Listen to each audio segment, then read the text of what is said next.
નમસ્કાર, આપ જોઈ રહ્યા છો સ્પાર્ક ટુડે ન્યૂઝ. આંતરરાષ્ટ્રીય મહિલા દિવસ નિમિત્તે 181 અભિયમ મહિલા હેલ્પલાઇન તેમજ બીયુબી આરસીટી વડોદરા બરોડા સ્વરોજગાર વિકાસ કેન્દ્ર ખોડિયારનગર ખાતે મહિલા દિવસની ઉજવણી કરવામાં આવી. મહિલા અને બાળ વિકાસ વિભાગ, ગૃહ રાજ્ય મહિલા આયોગ અને EMRI ગ્રીન હેલ્થ સર્વિસ સંકલિત રીતે આ 8 માર્ચ 2026 આંતરરાષ્ટ્રીય મહિલા દિવસના ઉપલક્ષમાં વિશેષ આયોજન કરવામાં આવ્યું હતું. 181 અભિયમ મહિલા હેલ્પલાઇન જે શરૂ કરવામાં આવી હતી 24/7 મહિલાઓની સલામતી અને સુરક્ષાની કામગીરી માટે કાર્યાન્વિત કરવામાં આવી છે.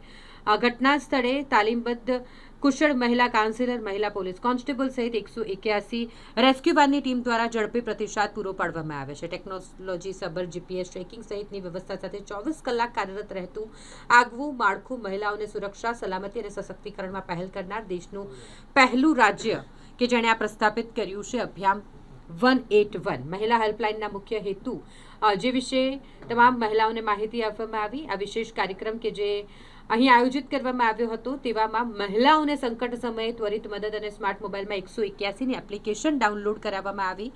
આ માધ્યમથી સરળ સલાહ, સૂચન અને માર્ગદર્શન મહિલાઓ મેળવી શકે છે તેવું પણ જણાવવામાં આવ્યું. બીયુબી આરસીટી વડોદરાના ડાયરેક્ટર રવિન્દ્રસિંહ અને ફેકલ્ટી હેતલ પાદરિયાના સહયોગથી ખૂબ જ સારી રીતે આંતરરાષ્ટ્રીય મહિલા દિવસની ઉજવણી કરવામાં આવી. 181 અભિયમ ટીમના કાઉન્સિલર નયનાબેન વસાવા તરફથી આંતરરાષ્ટ્રીય મહિલા દિન નિમિત્તે મહિલાલક્ષી યોજનાકીય માહિતી પૂરી પાડવામાં આવી હતી.